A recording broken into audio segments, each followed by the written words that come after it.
Terima kasih Anda masih bersama kami di Political Show dan kita akan lanjutkan perbincangan kita dengan para narasumber. Tapi sebelumnya saya akan putarkan dulu pernyataan dari Sekjen Partai Gerindra Ahmad Muzani soal zakon kabinet Prabowo Gibran yang akan dibentuk. Prabowo ingin ini adalah sebuah pemerintahan zakon kabinet di mana yang duduk adalah orang-orang yang ahli di bidangnya meskipun yang bersangkutan berasal atau diusulkan dari partai politik. Sehingga tidak kehilangan relevansinya di jabatan yang diduduki karena yang bersangkutan memiliki keahlian dari jabatan yang disandang. Oke, itu tadi pernyataan dari Sekjen Partai Gerindra Ahmad Muzani. Mas Daniel, Bang Daniel, saya agak bingung ya dengan zakon kabinet tapi diisi orang profesional dalam ilmu ketatanegaraan ataupun ilmu komunikasi politik yang namanya zakon kabinet itu diisi oleh orang profesional yang tidak memiliki afiliasi dengan partai politik. Gimana nih konsepnya terjemahan yang dimaksud oleh Pak Muzani. Tapi zakon profesionalisme yang dimaksud itu adalah ya kapasitas, kapasitas dan kompetensi. Berarti nggak bisa disebut zakon dong. Terlepas dari manapun asalnya. Ya, misal Mas Derajat, beliau orang partai politik, orang PAN, tapi kemudian kan punya kapasitas terkait dengan ekonomi, misalnya ekonomi makro atau finance dan sebagainya. Dan di partai banyak sekali orang-orang ahli seperti itu, di Gerindra banyak sekali ahli keuangan, banyak sekali ahli hukum, banyak sekali ahli pendidikan dan sebagainya. Jadi artinya yang ingin disampaikan dan jadi perhatian Pak Prabowo, semua anggota kabinetnya itu harus adalah orang-orang yang ahli, orang-orang yang punya kapasitas, terlepas asal usulnya dari mana, terlepas dia orang partai politik atau non partai politik. Berarti nggak bisa disebut zakon. Bisa karena pengertian zakon dengan pengertian zakon itu tidak ada kaitannya dengan partai politik. Zakon ini kan pemaknanya ahli, profesional, dan itu juga berangkat dari bahasa Belanda ya, dan itu kata yang digunakan untuk menunjukkan kabinet parlementer eranya Bung Karno ketika kabinetnya Pak Juanda, kemudian Wilopo dan Natsir, dan itu karena kondisi parlementer dan tidak pernah lama, rata-rata bahkan 1 tahun. Nah, dalam konteks zakon presidensial pada saat ini tentu yang dimaksud adalah asal usulnya dari manapun tidak ada masalah. Yang penting dia ahli, yang penting dia punya kapasitas. Nah, kalau saya menerjemahkan, Pak Prabowo itu selalu menyampaikan setidaknya ada 3 syarat penting yang harus menjadi catatan anggota kabinet Pak Prabowo nanti. Pertama itu adalah integritas. Tadi Pak Prabowo selalu mengulang pentingnya sikap anti korupsi, integritas. Kemudian kedua ya kompetensi, keahlian, profesionalisme.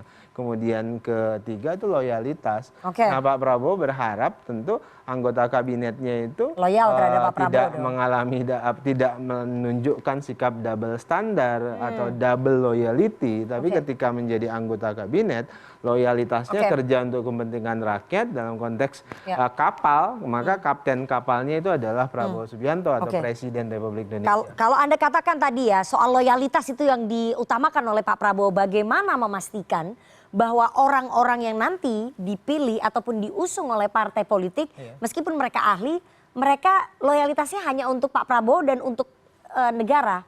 Kan mereka diusung oleh partai politik, pasti kan punya loyalitas juga ke partai politik. Begini, Anda diusung oleh partai politik kalau Pak Prabowo tidak berkenan, tidak bersepakat, Pak Prabowo sudah sampaikan, misalnya PAN boleh menyampaikan 10 nama misalnya. Apakah bisa dipaksakan PAN atas nama si A, si B? Tidak. Pak Prabowo sudah menyampaikan kalau kemudian ini tidak cocok dan dengan kriteria yang dibutuhkan oleh Pak Prabowo bisa menolak. Dan Pak Prabowo bisa minta diganti dengan nama yang lain yang sesuai dengan kebutuhan Pak Prabowo. Tapi kan ketua umum partai politik koalisinya pasti masuk semua.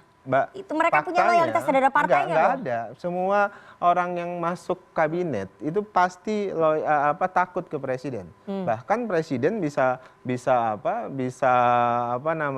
partai bisa berkomunikasi dengan baik dengan presiden kan. Anda tahulah fakta-fakta seperti itu. Jadi artinya ketika presiden Pak Prabowo menjadi panglima di negeri ini, beliau akan jadi panglima, tapi ketika beliau jadi prajurit, beliau akan jadi prajurit yang baik. Itulah Pak Prabowo Subianto yang saya kenal. Oke, jadi Anda meyakini bahwa ketum-ketum parpol ini yang nanti akan duduk di kabinetnya Pak Prabowo tidak akan punya loyalitas ganda ya Mereka terhadap semuanya harus jadi partainya? prajuritnya Prabowo Subianto. Oke. Dan Prabowo jadi adalah nggak boleh lagi panglimanya. mikirin partainya ya? Enggak, dia nggak perlu mikirin yang lain, dia harus fokus bekerja untuk kepentingan rakyat, dalam konteks ini pemerintahan Prabowo Subianto. Oke, itu bisa terjadi Pak Derajat pada konkretnya, pada kenyataannya apakah itu bisa terjadi? Ketua umum Anda kalau nanti jadi menteri, kemarin sudah jadi menteri, tidak akan memikirkan soal partainya? Loh, kalau ketua umum partai pasti memikirkan soal partai, tapi ketika dia dalam posisi di kabinet, komandannya adalah presiden. Sekarang presidennya adalah Pak Jokowi, komandannya Pak Jokowi. Jadi Pak Prabowo, Pak Zul, Mas Ahaye, Dinda Bahlil, komandannya ke Pak Jokowi. Nanti begitu nanti Pak Prabowo dilantik, komandannya adalah Pak Prabowo, panglimanya Pak Prabowo. Jadi saya rasa itu simple ya. Tapi begini, yang muncul di masyarakat itu adalah seolah-olah kalau dari parpol itu udah pasti jeleknya. Itu yang harus kita koreksi, ya. Saya hidup di dunia profesional lama sekali. Banyak teman-teman profesional, jangankan untuk berani berjuang, untuk menunjukkan sikap saja itu nggak berani, ya. Tapi kemudian setelah ada pemenang, itu kasak-kusuknya malah lebih gila daripada kita. Intriknya lebih ganas. Gila. Udahlah, nggak usah. Ada yang dari bank, lihat aja dia cara dia main dengan sebagian oknum media. Ada yang macem-macem. Kita yang di partai malah tenang-tenang loh. Jadi Karena udah pasti dapat jatah kalau di partai. Belum Kalau tentu. mereka kan nggak dapat, nggak kendaraan Bukan, politiknya. itu hal yang wajar karena partai itu memang bekerja berjuang sama dan untuk berjuang posisi untuk politik. itu. Jadi partai karena partai sudah Betul. berjuang, Jadi jadi gini. partai memang dapat ganjaran kursi kabinet. Partai itu adalah untuk memperjuangkan sikap dan posisi politik. Oke. Orang profesional, jadi kalau partai berjuang di bidang politik wajar karena memang dia kerjaannya begitu. Orang yang profesional non partai itu perjuangannya adalah perjuangan profesional, tapi kemudian ketika dia main-main politik kan jadi nggak lucu, ya. Nah, tapi beginilah. Jadi yang penting adalah bahwa bagaimana kabinet Pak Prabowo ke depan itu bisa efektif, ya. Istilah zakon segala macam itu kan istilah. Di partai banyak yang profesional tadi Dinda Daniel udah mengatakan. Contohnya dari media saja. Kurang profesional apa namanya Mutia Hafid? Orang media profesional. Sekarang jadi politisi, bagus. Oke. Kurang profesional apa namanya Grace Natali? Siapa tahu nanti Mbak Nana, nggak tahu kan? Ya. Jadi Nggak semuanya akan masuk ke dalam tapi dunia politik. Artinya Pak Derajat. di dunia politik Ada itu juga orang yang ngomong gitu dulu loh. Iya. ya, dan kemudian akhirnya malah terjun di politik, ya. Artinya apa? Di parpol itu juga banyak orang-orang yang profesional, seperti dikatakan tadi ya. Cuma sekarang, ketika kemudian dia mendapatkan tugas publik, itu adalah ketika saya mendapatkan tugas publik, negara jadi nomor satu, bukan partai yang nomor satu. Ketika negara dan partai konflik, negara ditempatkan nomor satu. Nah, disitulah yang kita butuhkan. Jadi sikap korek siapapun yang akan ditugaskan. Soal jumlah, saya rasa Pak Prabowo juga nggak bisa bebas menaikkan jumlahnya. Kenapa? Beliau akan dibatasi oleh ruang fiskal. Ya. Kalau ruang fiskalnya nggak tersedia, kalau saya malah lebih senang jumlahnya kecil, tapi Pak Prabowo memperkuat West Wing-nya tadi disebutkan. West Wing-nya itu diperkuat sehingga nanti akan ada fungsi koordinasi, fungsi pengawasan yang betul-betul efektif. Seperti yang dilakukan Makanya di tapi Amerika. kalau misalnya Pak Derajat pengen ramping, partainya jangan minta banyak-banyak juga. Lah, yang bilang partai saya minta banyak siapa? Oke, nanti Ayo. kita tunggu ya 21 Oktober. Kalau partai Anda Gini, dapat 5, berarti memang partai Anda minta 5. Ada nggak satu yang akurat mengatakan PAN pernah mengatakan, saya silakan ada Dhanil ya. Mengatakan Pak Prabowo kami minta 5, kalau enggak kami akan bla bla bla. Enggak ada. Pak Zul itu selalu kita serahkan kepada Pak Prabowo. Pak Prabowo sendiri yang di dalam acara PAN mengatakan, PAN kalau misalkan X nanti akan saya tambah. Ya kita sih ditambah alhamdulillah gitu loh. Jadi tapi artinya ada yang sempat berdoa lah untuk kursi kabinet. Iya.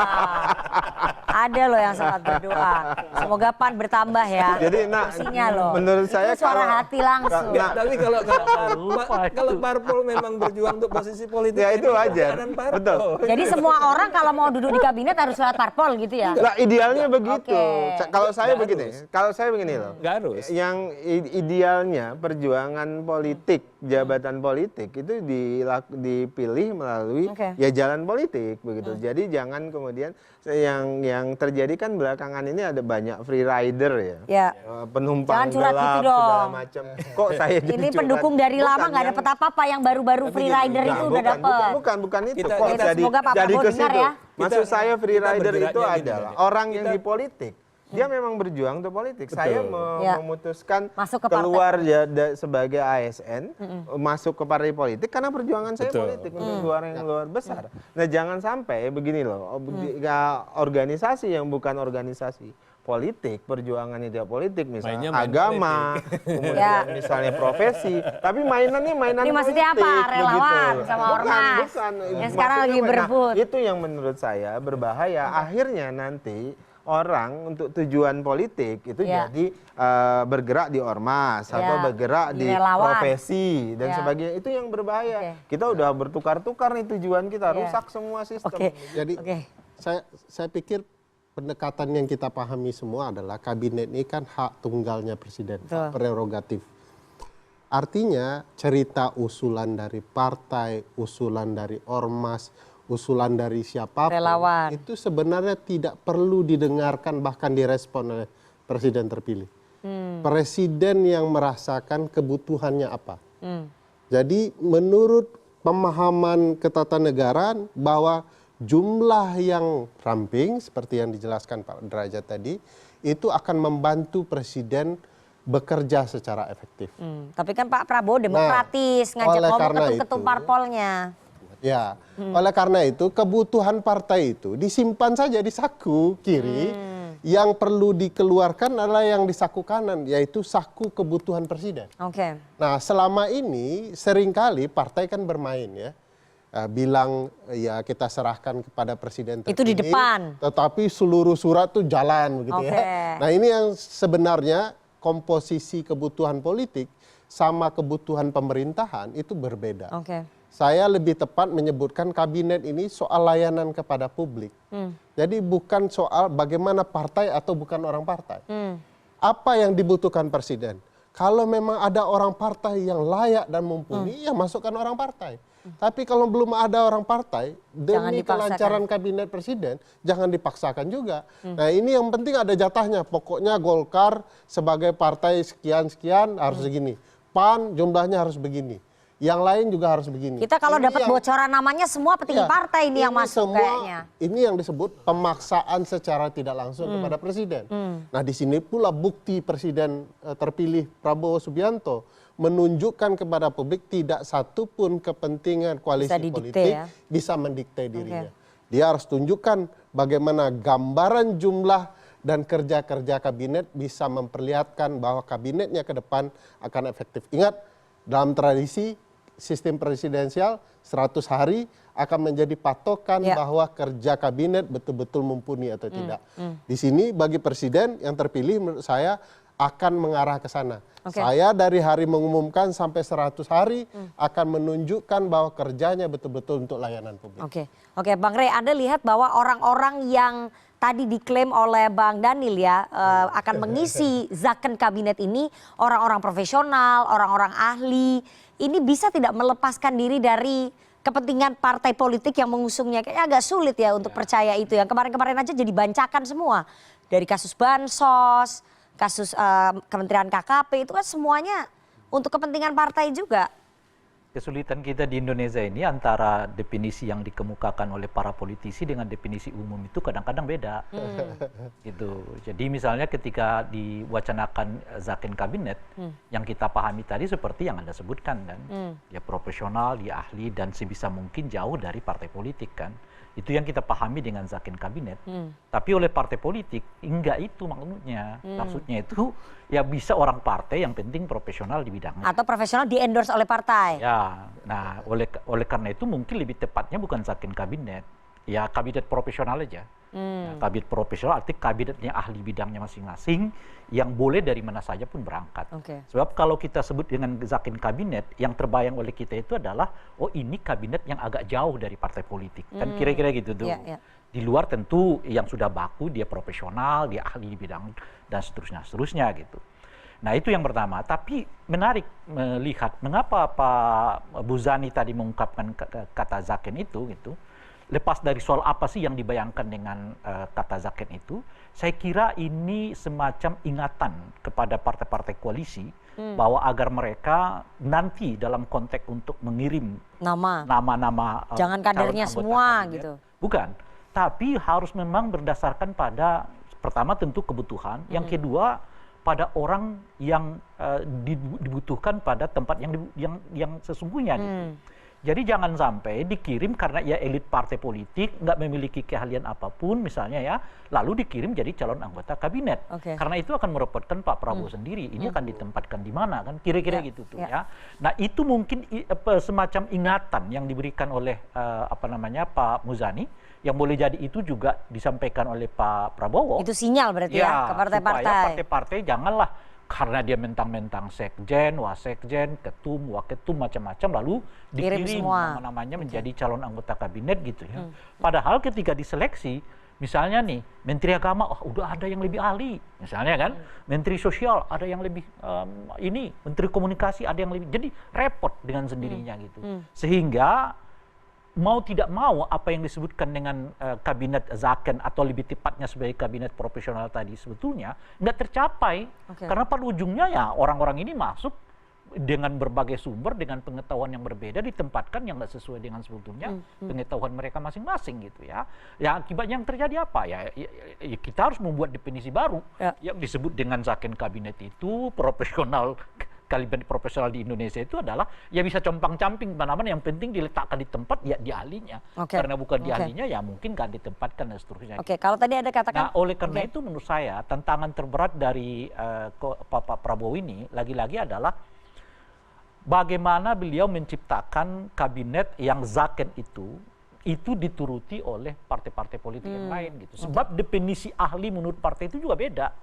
Nah, kita bisa mengatakan kan sekarang kita menemukannya misalnya si A dicalonkan sebagai Menteri Agama ya, dari background yang sebetulnya kita belum lihat nih bahwa dia punya ada pergulatan lah di dunia ini.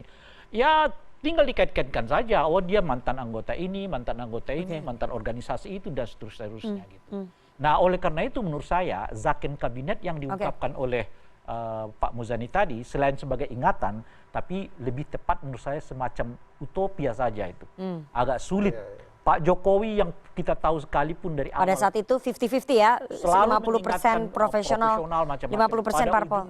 Tidak akan menambah jumlah kabinet, tidak akan memberi kursi kepada wamen macam-macam. Akhirnya juga menambah. Jebol semua. Itu kira. Jadi karena kabinet para buzzer juga ya? Kabinet para buzzer karena ada relawan yang kalau nggak diangkat menjadi sesuatu akan membubarkan diri macam-macam dan seterusnya itu gitu. Pada akhirnya Pak Jokowi ujung-ujungnya harus bernegosiasi dengan partai dan saya kira kurang lebih hal yang sama dialami oleh Pak Prabowo.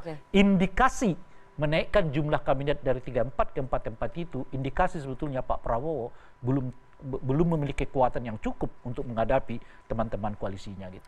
Saya ke Pak Derajat. Hari ini tuh semacam sinyal ya ke partai-partai. Harusnya tahu diri juga ketika mengirimkan nama-nama gitu. Jangan mentang-mentang ini elit partai semuanya kemudian dikirim gitu. Ya gimana itu yang dikirim dari partai Anda? Kalau kita lihat namanya semua elit itu yang dikirim. Enggak, kita belum ngirim kok. Jadi bocoran yang didapat oleh media. Nah, itu bocoran yang salah. Jangan lupa loh, narasumber kadang-kadang mengecoh media loh. Ini saya kasih satu trik, kadang-kadang itu ngasih bocoran yang salah supaya gue kerjain lo gitu kan. Jadi tapi ginilah, saya sepakat kalau kekuasaan nanti ada di tangan presiden. Presiden punya keterbatasan fiskal. Punya keterbatasan lagi visi misi yang harus beliau capai. Nah, yang pernah saya sampaikan di dalam diskusi internal kami di Dewan Pakar itu adalah kita perkuat West Wing-nya presiden. Ya, di West Wing itu kan non kabinet. Tapi di situ fungsi-fungsi pengendalian, fungsi-fungsi koordinasi, monitoring segala macam bisa dijalankan oleh presiden. Presiden punya tim yang bisa langsung ketika misalkan tadi perizinan IKN di sini sudah jalan, di sini belum jalan, sini diberesin, nggak usah langsung merepotin presiden, diberesin oleh West Wing. Tapi KSP nggak berhasil juga. Saya tidak bisa berkomentar, kami bagian dari koalisinya Pak Jokowi soal itu. Tapi Pak Jokowi dan Pak Prabowo kan punya manajemen style yang berbeda. Ya. Ya. Pak Prabowo memimpin parpol cukup lama. Beliau tahu bagaimana mengendalikan orang partai. Pak Jokowi nggak pernah memimpin partai. Tapi beliau tahu bagaimana berkomunikasi, berkoordinasi. Nah, stylenya akan berbeda, kita tunggu saja. Kita beri kesempatan Pak Prabowo untuk menunjukkan leadership style beliau. Ya, feeling saya sih, karena saya melihat beliau itu sebagai tipe komandan tempur. Feeling saya itu nanti akan ada fungsi kontrol yang akan efektif. Sehingga ketika terjadi tabrakan-tabrakan tadi, itu langsung diberesin, dibabat.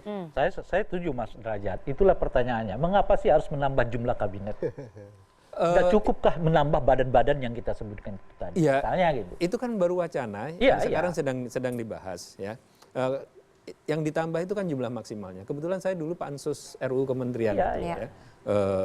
Ya waktu itu saya relatif kalah karena saya pengen lebih kecil lagi.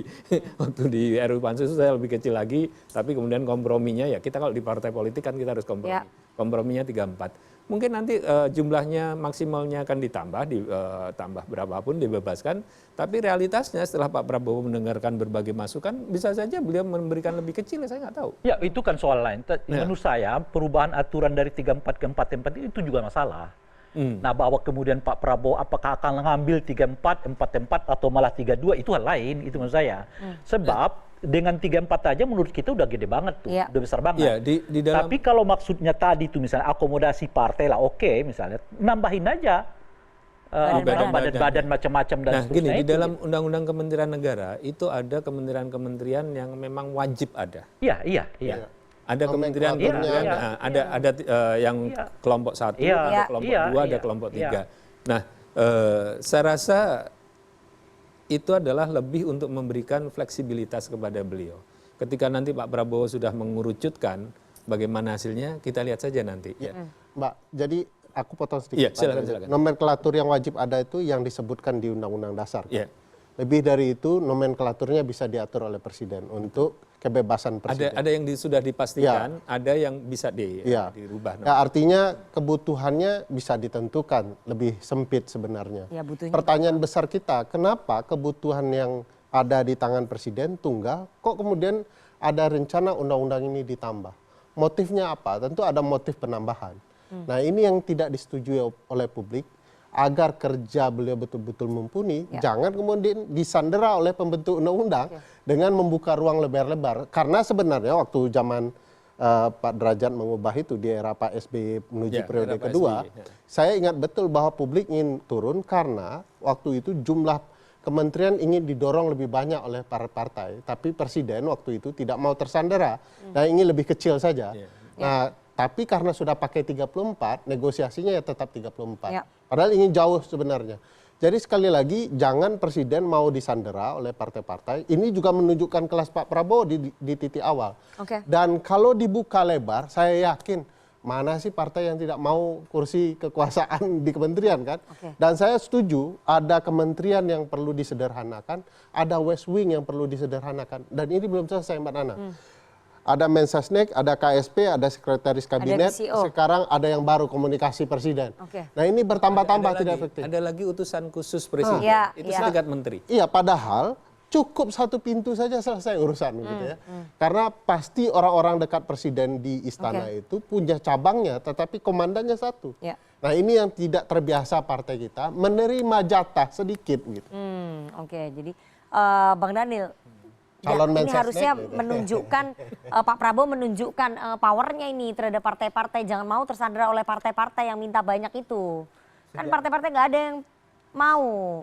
dapat sedikit. Sejak kapan Anda meragukan Pak Prabowo tidak akan mampu menunjukkan powernya? Sejak Atau jangan-jangan berubahnya undang. nggak gini mungkin, atau jangan-jangan sekarang ditampung aja Dan dulu, Anda- tahun depan reshuffle kita kurang-kurangin gitu, bisa juga ya. Ya, itu kan prejudice-nya Oke, Mbak Nana. ya, Yang ya, jelas ya. Jadi bikin happy dulu sama Pak Prabowo. Ini kan momentum pembuktian nanti setelah tanggal 20 Oktober tentu. Nah, pada momentum ini tentu Pak Prabowo membuka Ya.